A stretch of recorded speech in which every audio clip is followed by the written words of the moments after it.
بسم اللہ الرحمن الرحیم۔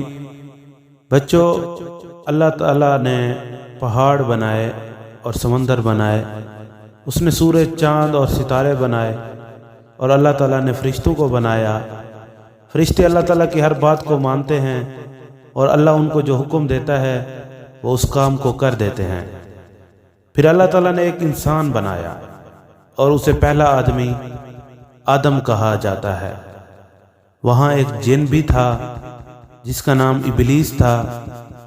وہ سمجھتا تھا وہ آدم سے بہتر ہے، اس لیے اللہ نے ابلیس کو فرشتوں کے ساتھ رہنے کی اجازت نہیں دی اور اسے شیطان کہا گیا۔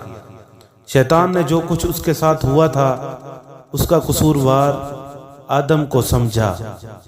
اللہ نے آدم کو ایک خوبصورت جگہ پر رہنے کی اجازت دی جسے جنت کہا جاتا ہے۔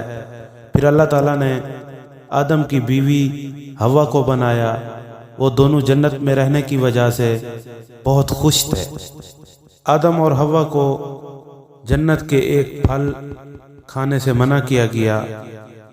شیطان نے آدم علیہ السلام سے بدلہ لینے کے لیے ان کو اس درخت کا پھل کھانے کا کہا، اور کہا اس پھل کو کھاؤ، یہ بہت مزیدار ہے، ایک بار چکھ لو۔ آدم اور ہوا نے اس درخت کا پھل کھا لیا۔ شیطان بہت خوش تھا کہ اس نے آدم اور ہوا کو خدا کے حکم کو پورا کرنے سے روکا۔ آدم اور ہوا کو پھل کھانے کے بعد اپنی غلطی کا احساس ہوا۔ اللہ تعالیٰ نے ان دونوں کو معاف کر دیا، لیکن ان کو مزید جنت میں رہنے کی اجازت نہیں دی۔ پھر اللہ تعالیٰ نے ان دونوں کو رہنے کے لیے زمین پر بھیج دیا۔ پھر آدم کی اولاد زیادہ ہوتی گئی، یوں دنیا انسانوں کی ایک بستی بن گئی۔